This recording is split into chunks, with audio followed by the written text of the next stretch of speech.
Hello and welcome to another episode of Fiction Hack, the podcast where we attempt to unlock a deeper understanding of the modern story.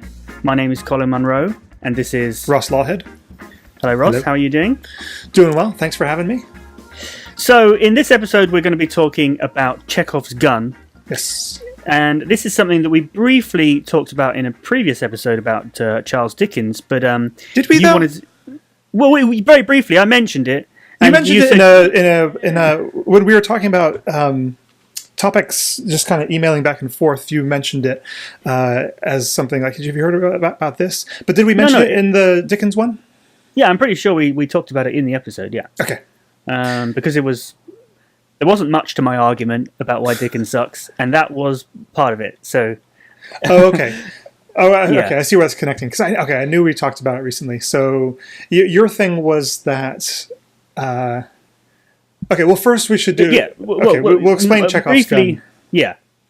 So my argument was that there's a lot of extraneous material in Dickens that didn't need to be there, and that ties into Chekhov's gun. Okay, exactly. So I when you said Chekhov's gun, that kind of connected with a lot about modern story, which I think is something that writers have consciously worked against recently, and they're only starting to pull out of it. And it comes out of actually Lost and J.J. Abrams and the whole mystery box situation. But we'll talk about Chekhov's gun first. And I've got some quotes here from Chekhov. So when we say Chekhov's gun, we're actually talking about Anton Chekhov, who was a Russian playwright in the 1800s, late 1800s. And, second half of 1800s. He did short stories as well, but we know him mostly for his plays right now. And he had this principle which we have come to call Chekhov's gun. I've gone on Wikipedia, the source of all knowledge, and there are actually 3 times in his writing that he's referred to guns in this sense. So I'll just read those all out, and those will give us kind of an idea of what he's aiming at, so to speak. Yeah. Anyway. Okay. So, first quote here. Remove everything that has no relevance to the story. If you say in the first chapter that there is a rifle hanging on the wall, in the second or third chapter it absolutely must go off. If it's not going to be fired, it shouldn't be hanging there. Mm-hmm. Yep. So he's saying chapters. I think he meant to say acts, because, he only wrote 1 book apparently. I think that shows, because the third chapter is you're still setting things up. But anyway, he has 2 more quotes. These are 2 letters to his friends. So second quote is, "One must never place a loaded rifle on the stage if it isn't going to go off. It is wrong to make promises you don't mean to keep."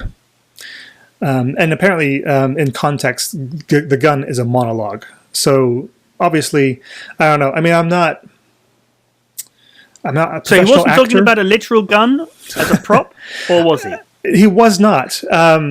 Not in that one. But the second one he does. He says, if in the first act you have a hung pistol on the wall, then in the following one it should be fired. Otherwise, don't put it there. So, now the sense of that is kind of utilitarian in that, just if there's no point putting something in a narrative that isn't going to pay off later on. Mm-hmm. It also, I think...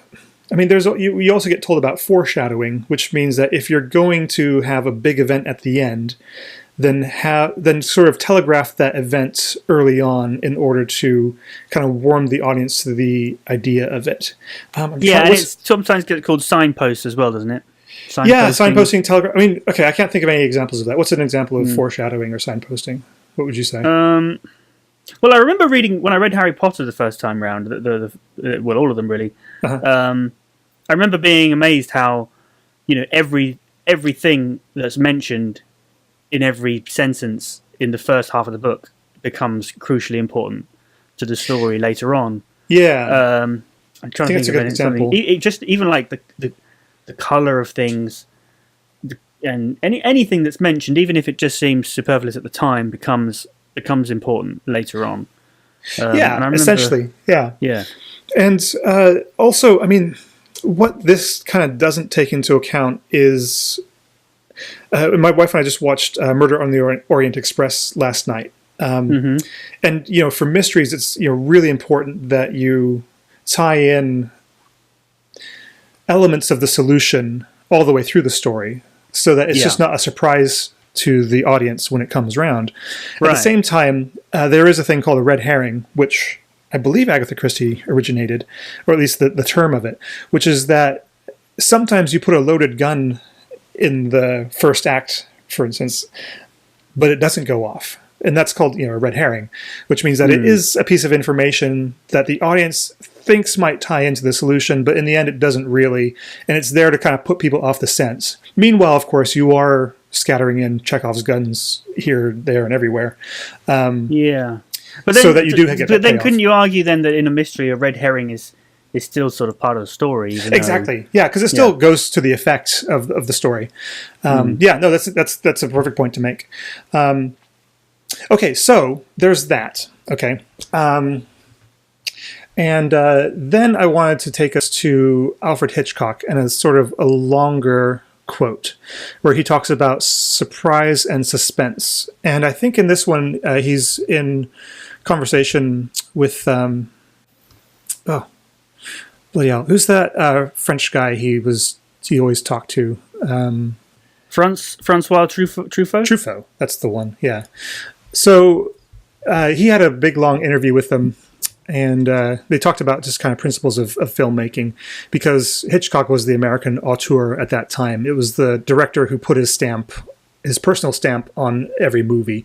You could watch a movie and you would know that it's a Hitchcock movie just by the atmosphere and just kind of what it dealt with even. Whereas other directors could do a suspense one, they could do a chase one, they could do a cowboy movie, and it would just look like a cowboy movie. But Hitchcock's movies were very peculiar and particular to him.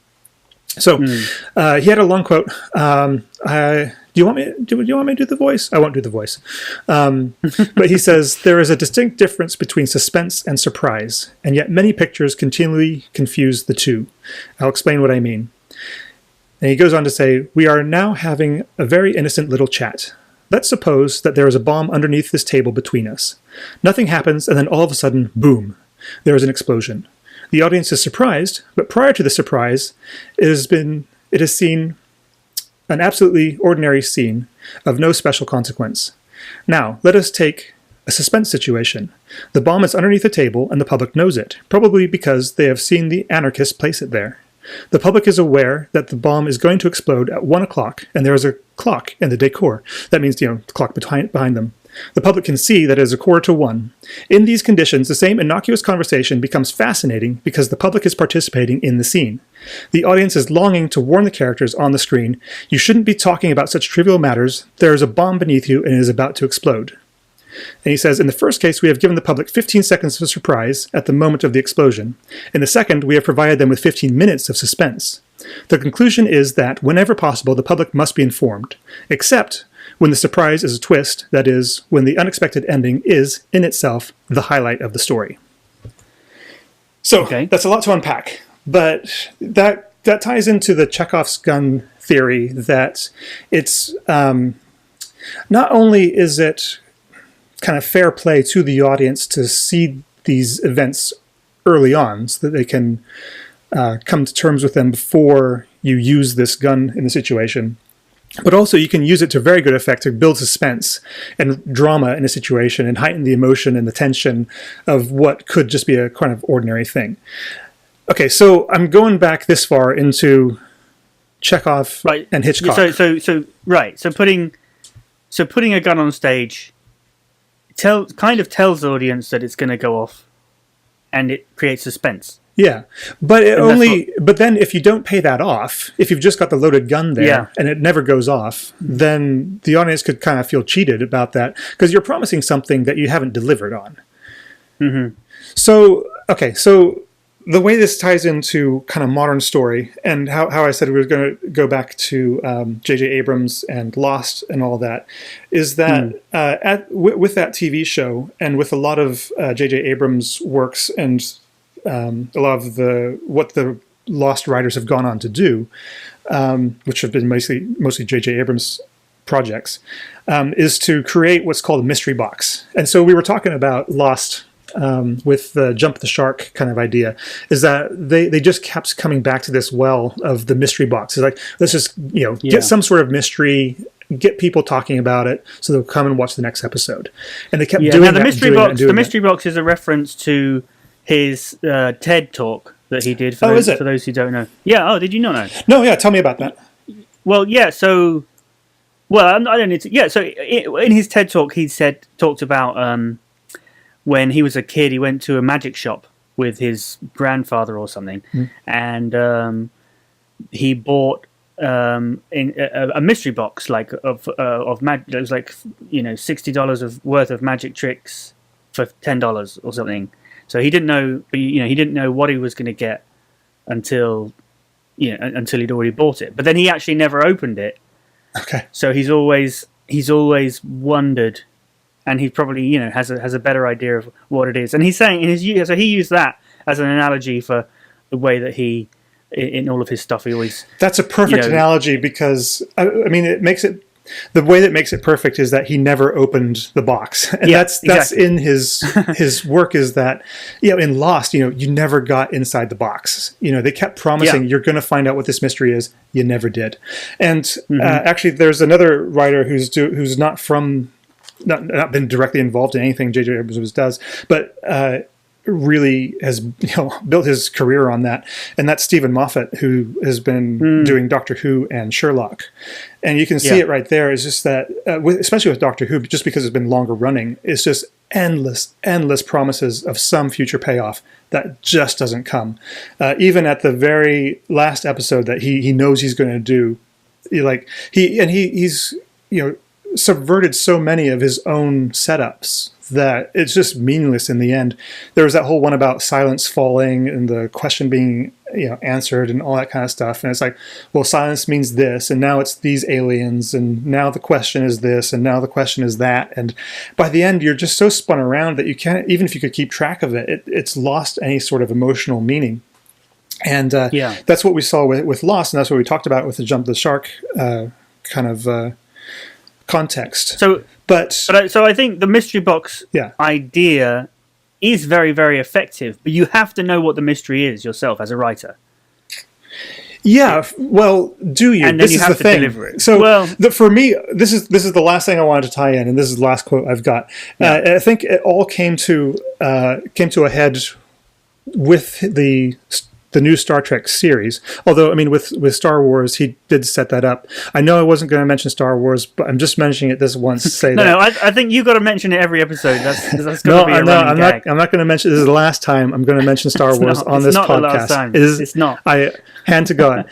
So, it's the mystery box in that case is like Luke's lightsaber. How did it get there? It's Rey's parents. Why is she on this planet abandoned? And she can use the Force. It's Emperor Snoke. Who is he? Why is he there? One of them you got paid off. Who is Kylo Ren? That was a mystery box which got paid off in the movie. But then you had the next movie. Rian Johnson, who believes in nothing, just saying, well, there's nothing in the mystery box, none of these mystery boxes. So there's no point to it. Anyway, so, we're still dealing with the after effects of it. I think that it came to a collapse moment with Star Trek Into Darkness, the second of the reimagined Star Trek movies. And I found a quote, which I had read at the time, and I thought, this is a dead giveaway. And I was able to find it again. So this is Damon Lindelof, who was a writer with Lost, I think from the beginning. They did bring some people in the middle, but I'm pretty sure he was one of the beginning guys. And so, okay, let's do a spoiler for Star Trek Into Darkness. If you haven't seen it, pause this, go watch it, and then come back. Because this has to deal with the concept of spoilers as well. So, okay. You've seen it, so we both know what we're talking about. Now, there was a kind of let's see, was it a leaked mystery box? Is that what it is? But they built up a whole bunch of mystery about Benedict Cumberbatch's character in that before the movie even came out. They said, we've got Benedict Cumberbatch. He was, a rising star at that time. People didn't really know him except from a couple things. I think he may have done the first season of Sherlock, but not anything else. So he was starting to get on people's radars, and it was like, okay, this is an interesting chap. And they put him in the second Star Trek movie. And the producers and the director said, well, there's a special secret about this character that we're not going to tell you.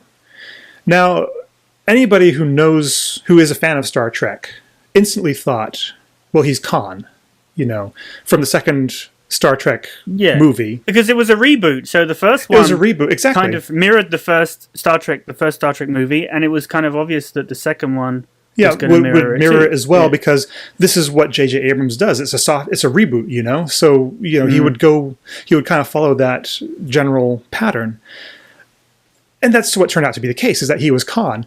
Now, the reveal in the movie from a narrative sense was okay. It was kind of built up. But there was no reference to any Khan in the story. And so when he revealed that he was Khan, he's like, I'm Khan.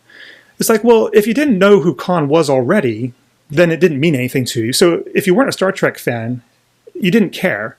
But if you were a Star Trek fan, you'd already guessed.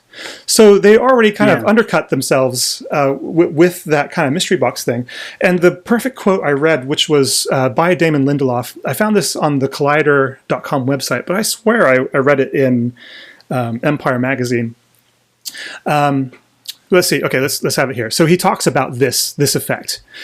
He says, if I tell people who Cumberbatch plays, they know that they would have a 5-second rush of exhilaration followed by 4 months of being completely and totally bummed out that they can't tell anyone else, and that when it gets revealed in the movie, it will have been spoiled for them. That's why they're called spoilers. They're not called awesomes. And I thought, what a giveaway. It's like, so...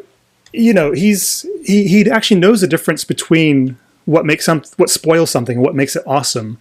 And he's decided to not do something that would be just an awesome idea, but he's just playing the mystery box game just for effect. So, which seems lazy to me. I don't know. What does that say to you? Yeah. So what you're saying is that what they could have done is come out and right at the beginning and said, Benedict Cumberbatch is playing Khan. We're bringing Khan back in the second movie in the franchise, and you're going to have to wait and see what awesome thing we do with him in this alternate reality. Yes, exactly. Right? Yeah, I think that's it. Because I guess I was kind of down on it, but I think you're right that would be a much better way to go, because the fans who know who Khan is, they'd be, oh yeah, that'd be awesome. Like, Cumberbatch is a different kind of type to who was the guy who did that first Khan? He's a famous chap back in the day. He was in the original series, wasn't he? As Khan. I gotta go back and watch that stuff. Yeah. There was a Khan episode. Yeah. Because the presumably the episode in the original series was about the same time in the different reality as this movie. Yeah. So, because this was about him being found, it wasn't really the wrath of Khan, because that comes later. Right. Ricardo Montalban played Khan in the original series and in the movie. Yeah, so, absolutely. So they could have just said, well, why build this up as a secret? Because people who know about it are going to guess anyway. People who don't know about it aren't going to care. They should have just said, Benedict is playing Khan. It's a great new story. You're going to love it. He nails it. Whereas... And then that could have even made other people who didn't know who Khan was kind of interested in who's this Khan character. They go back and get a little bit more invested in the franchise, do some research, that kind of thing.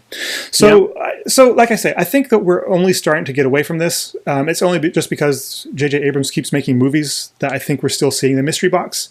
And I think I was trying to think why this has kind of died. And I think, well, for a start, it's insupportable. But you see a lot of insupportable concepts in Hollywood still being supported. Michael Bay, Transformers. But I think it's actually been the success of the Marvel Cinematic Universe, which is just a series of movies which have just been absolutely nailing it, not really holding anything back. obviously they don't tell you what the story is, but they participate with the fans and give credit for fans knowing who characters are, but then not penalizing you if you don't know who a character is, but just paying everything off on a character level. And I think everybody of course wants to copy Marvel Studios and their method because it's made more money than any other franchise in history, and each movie is still building on the next one. So I think that's what we're starting to get away. But that really kind of the whole mystery box thing I think dominated for a good while there, because you got movies like even with Cloverfield, which they would play it on a marketing level. Even you get a trailer and it's got a whole lot of questions about what happens, what is this trailer, where did it come from, who made this trailer, and it looks like found footage, and there's this big monster. They capitalize on it so much, but now you look at something like my example is Marvel Studios trailer. It'll have a couple red herrings in there to tie that in. But it will tell you what to expect on an emotional level, and it won't really kind of raise any big questions. It'll just try to get you excited with the story that they're telling. So you're saying you don't like the whole mystery box thing? I don't like. No, I never did, because I got burnt on Lost, and they weren't the only ones doing it. Well, I want to say Babylon 5. What's the other one? But you see, I remember when we didn't know where Lost was not going to go.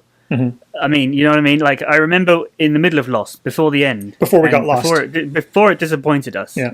And I remember thinking I remember it getting really sucked in because of the whole mystery box idea. Mm-hmm. And that was when I saw the TED talk that J.J. Abrams did, where he explained it. And, and I thought, oh yeah, that's really, really clever and things. But then I think that the problem with it is that, he just puts, it's just, I guess, yeah.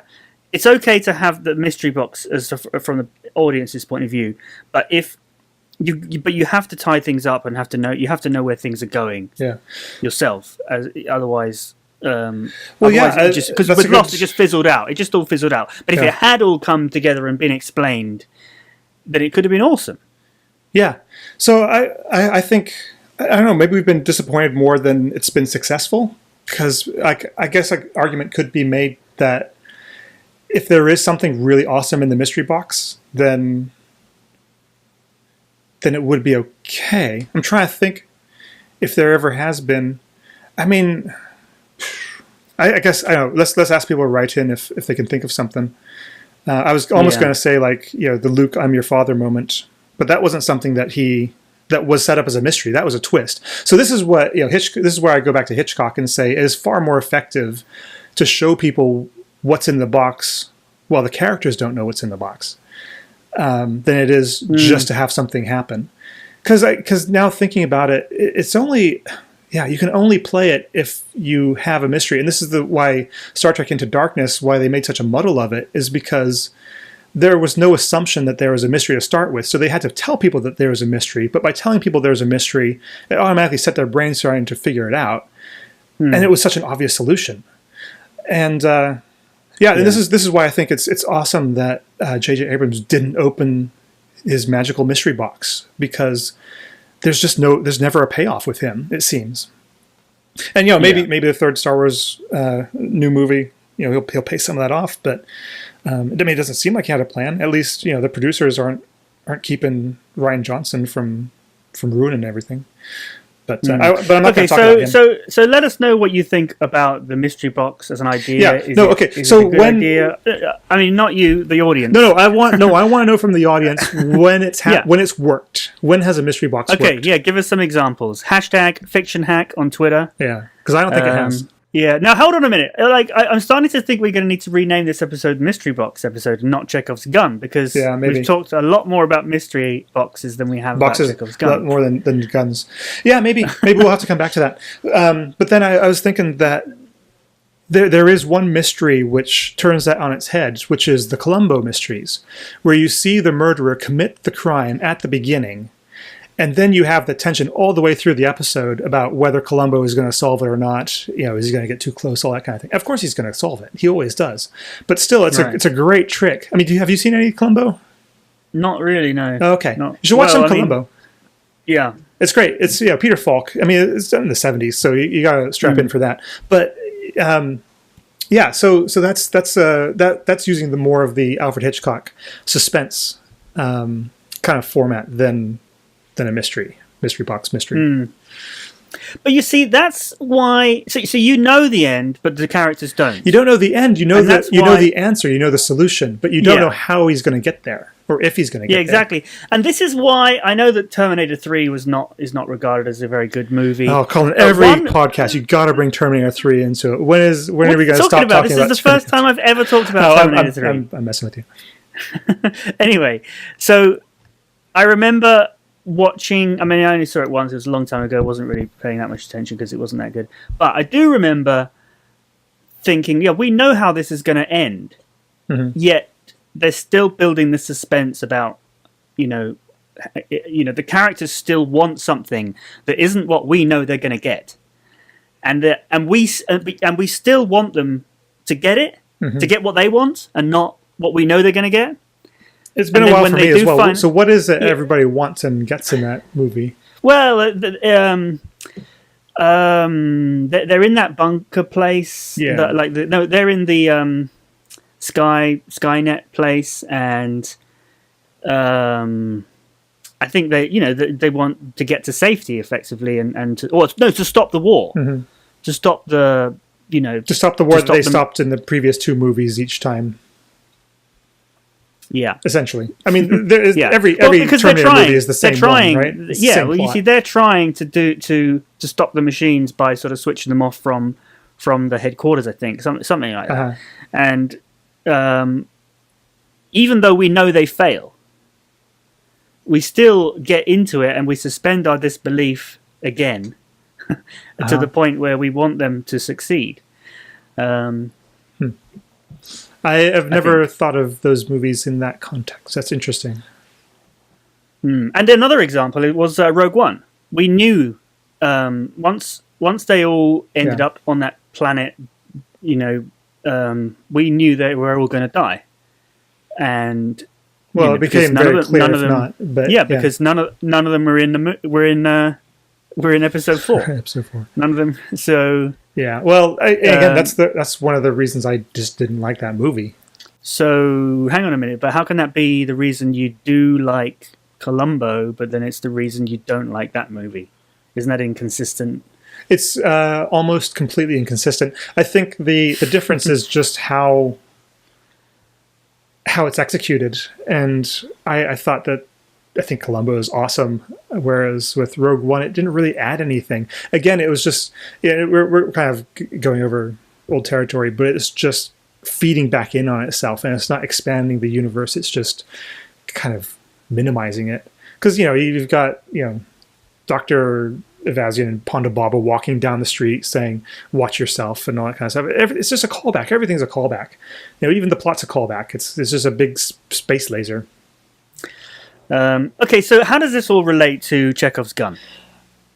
I don't know if it does, and maybe we haven't used Chekhov's gun effectively in that case, because we promised that we would talk about Chekhov's gun, but then we ended up not really talking about Chekhov's gun. We've talked more about mystery box. Metaphorically, the gun has not gone off yet.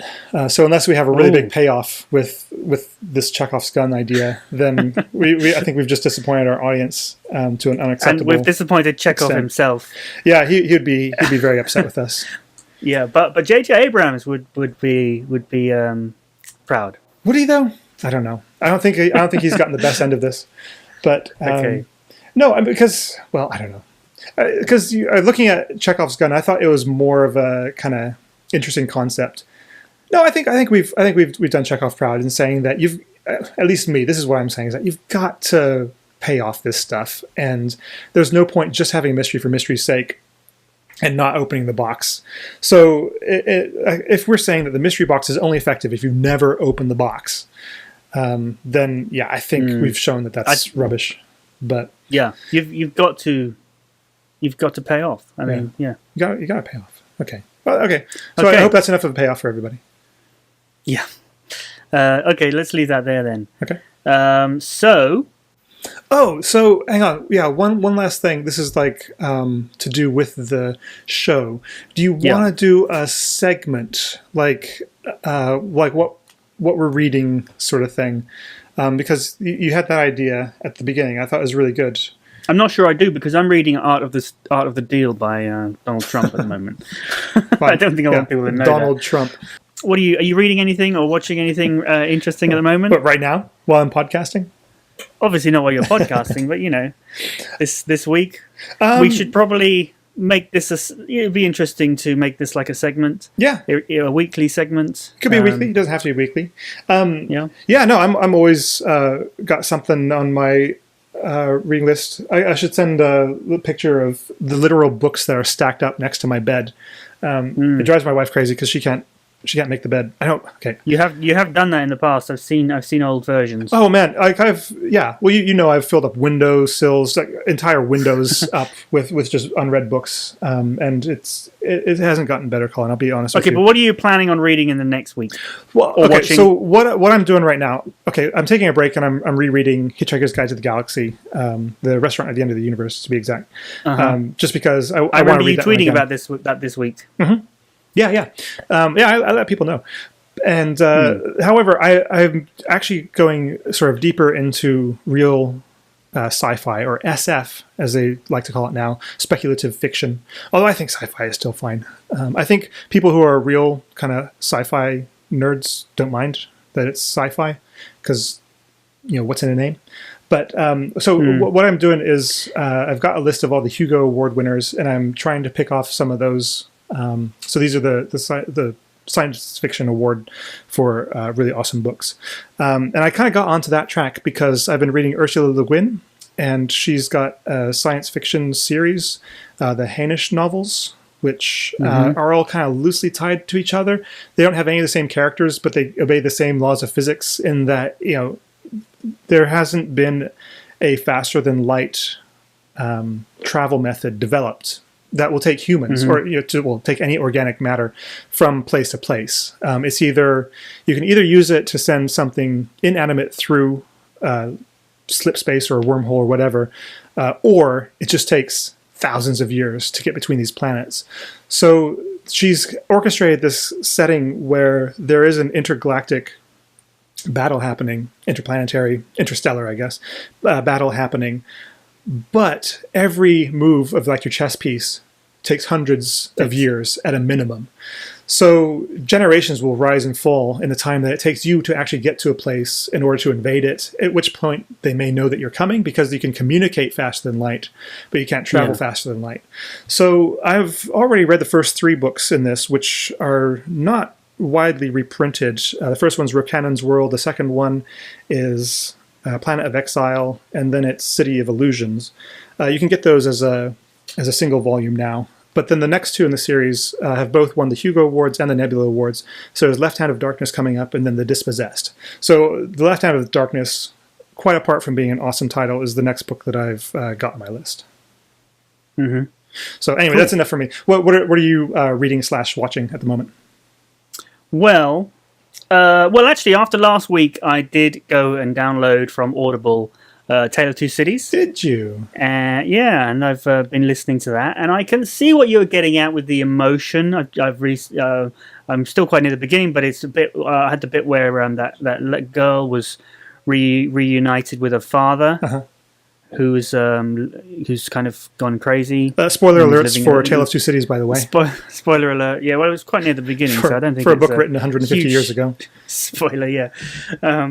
So yeah, I can see what you're getting out on the emotion side. Yeah. I need to listen to it a little bit more. So you're not openly weeping on the bus yet. You're just still very stoic. Okay, that's fine. Yeah. Maybe I'm just not a very emotional person. Maybe I am a stoic. I've been reading too much. Seneca. I am actually, now you mention it, not at the moment, but I am trying to read through all of Seneca's letters, but also and do like an audio book version. Yeah, you mentioned that. It sounds really interesting. I've got up to about letter 6, and that was partly that combined with doing this podcast is the reason I bought this better microphone. Okay.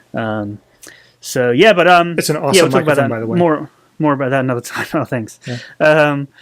Yeah, I've been watching the Star Trek Discovery. Oh yeah, on Netflix. Is that good? Did you see that? Is it on Netflix?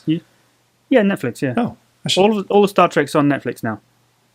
Oh, okay. I'll try to find. A friend of mine's binge watching his way through all of Deep Space Nine on there as well. I knew that was on there, but is it in the US or just UK? The new one. I don't know. Oh, the new one. I presume. I think it was it's a Netflix original series. So yeah, it must be. No, it's quite old now. It's been around. Hang on. What are we talking about? A year ago. The Discovery, not Enterprise. Which one was the one with Jason Isaacs in it? Yeah, Discovery. Oh, okay. That's the one. Yeah. I'm pretty sure we haven't got that yet. I think it's because they've got it on wherever it is right now. But it'll trickle down probably. Right. Yeah. Yeah. Well, it's not that great. I mean, it's okay, but it's. I'm not. Well, when you've watched it, I'm sure you'll have something. We should have a Star Trek episode just so that we don't talk about Star Wars again. I'm sure you'll manage to weave it in somehow. Yeah, because we were going to talk about it with Jump the Shark, like which Star Trek season or series, sorry, did it all start going downhill? Let's not do it now. Let's put it in our pocket. Yeah, I've got something interesting about that. I think actually, because don't say it. Save it. Okay. We'll make it a mystery box for a future episode. Right. Yes. So we'll add that one to the list. The Star Trek episode. Add that to the list. Yep. Yeah. Write a tweet in if you've if you got something else. So, well, should we wrap this up? Yes. Okay. So you mentioned tweets. Where can people follow you on Twitter? You can follow me at Ross Lawhead, all one word. You can also follow me on Instagram, Ross Lawhead, all one word as well. And YouTube, I think it's Ross Lawhead, all one word. I've not been very creative with my handles with these social media sites. But no, that's good. Yeah, I think that covers it. How about you? Where can we find you? I am at Colin_Munro on Twitter. Spelled the proper way. I'm Munro, Munro, the Scottish way. And on Instagram, I'm at Colin A. Munro, like Colina Munro. Colina. Because A is my middle initial. Yeah, you're on Instagram, huh? I should follow you. Yeah, my Instagram though is it was originally geared towards my English teaching business, which we haven't mentioned at all on this podcast. There's another mystery box thing. Although that's a twist by twist. Oh yes, by the already established rules. That's a twist. Okay, which you've done really well to save that for the very end of the show. Yeah, well, fifth episode as well. Yeah, as we're recording, twists and turns just abound. Yeah, it's fantastic. Yeah, but I've actually decided to take all of my Instagram English language stuff and put it on an English language branded account and make my own name one more personal. So follow me there. And if you're learning English, check out English Language Club on YouTube. Yeah. There's loads of places you can find me. It depends on what you're interested in. Yeah. I've got some other twists I could bring in later. Learn some language for a change. Sounds great. Well, I think that's the show. Wraps this up. See you all next week. See you all next week. Bye.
Okay, now I'm going to edit this next bit out because I just need to talk to you. Yeah. So we've gone to 40 minutes, at least the recording has. Yeah. And we haven't talked a lot about Chekhov's gun. I think we leave it. because leave it as we may have said as much as we want to say about it anyway. It probably is better as a jumping off point for. Well, shall I ask you? Okay, so how does this tie in with Chekhov's gun, and then you kind of tie it up? Yeah, let's do that.